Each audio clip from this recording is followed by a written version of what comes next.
તાલુકા પંચાયતની ચૂંટણી છે એના ભાગરૂપે કોંગ્રેસનું પ્રતિનિધિ મંડળ અત્યારે સભાખંડ તાલુકા પંચાયતમાં અને કઈ રીતે વ્યવસ્થા છે, કઈ ગેરવ્યવસ્થા ના થાય કે ગેરરીતિ ના થાય એની ચકાસણી માટે અમે સાંસદ શ્રી ગેનીબેન, પૂર્વ ધારાસભ્ય શિવાબા, અમારા ધારાશાસ્ત્રી બી કે જોશી સાહેબને બધા અહીંયા આવ્યા છે અને અમારા 12 સભ્યો એક સાથે હમણાં આવશે અને શાંતિપૂર્ણ મતદાન થાય એની જવાબદારી તંત્રની છે.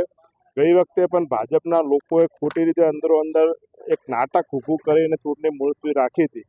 આજે પણ ના થાય એની જવાબદારી ચૂંટણી અધિકારીની છે, પોલીસની છે ને ક્યાંય જો ભાજપના સભ્યો અંદર ફરતી નાટક કરે તો એમને ખરેખર કાર્યવાહી કરીને એમને બહાર કાઢવા જોઈએ. બાકી ચૂંટણી મુલતવી ના લેવી જોઈએ ને જો ફરતી જો ચૂંટણીમાં ક્યાંય ગેરરીતિ કરી ચૂંટણી મુલતવી રાખવાની કોશિશ કરશે તો આ દિયોદરની પ્રજા હવે સહન નહીં કરે. સહન કરવાની પણ એક હદ હોય છે, એ કહેવા માટે અમે સૌ અહીંયા આવ્યા છીએ. આપને કોઈ એવી શંકા છે કે આજે મુલતવી રાખશે? દેખો, શંકા તો ગઈ વખતે જે થયું એના પછી હવે આમના પર વિશ્વાસ રાખવો ખૂબ મુશ્કેલ વાત છે, કેમ કે સરકાર ને તંત્ર દ્વારા ભાજપ દ્વારા સામ દામ દંડ નીતિ અપનાવી રહ્યા. ગઈકાલે 1.25 કરોડ રૂપિયા સુધીના એક તાલુકા પંચાયત ડેલિકેટને જો ઓફર કરતા હોય તો આ ભ્રષ્ટાચારનો પૈસો ભેગો કરીને આવી રીતે લોકોએ ચૂંટેલા સભ્યને ખરીદવાની કોશિશ કરતા હોય એટલે ગમે તે કરી શકે.